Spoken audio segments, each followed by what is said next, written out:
two very common concepts in music are dominance and resolution. But what do they mean? They seem to be very slippery terms.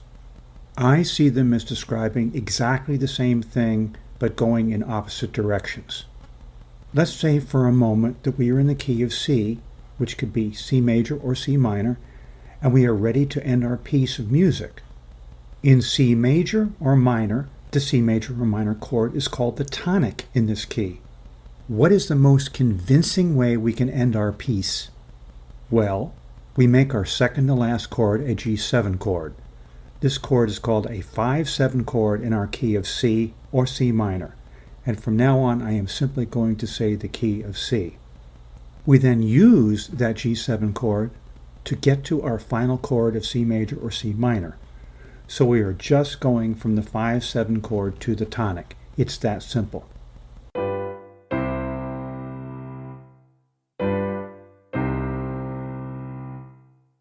Now, how do we find that G7 chord? We find it by using the fifth of our C major or C minor chord as the root of our 5-7 chord. Since that note is G, that's why we pick a G7 chord as our second to last chord. That's really the whole thing. Quite obviously, we can use the same process for any key.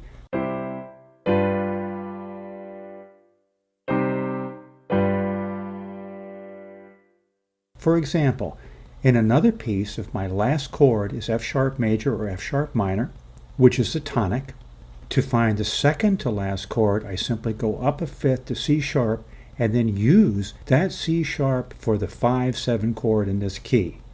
So now my 5-7 chord is C sharp 7 and my tonic is F sharp major or F sharp minor.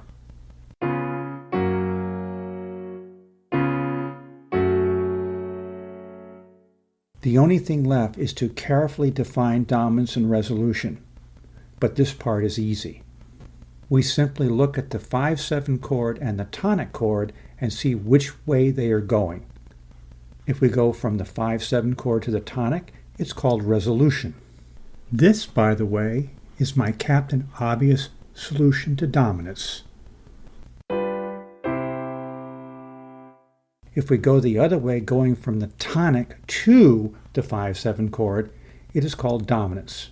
And we might call this the Captain Obvious solution backwards.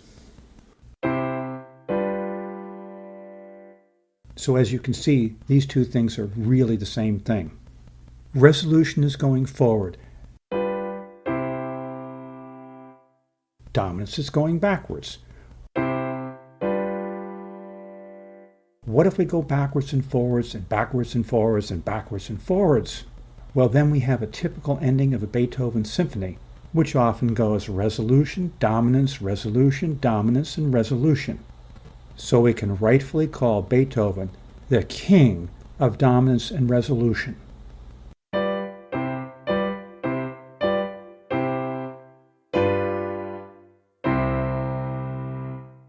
Please don't forget to subscribe to my channel. Leave me comments about anything you like. Leave me comments about anything you'd like to see in the future. And remember that I consider all suggestions.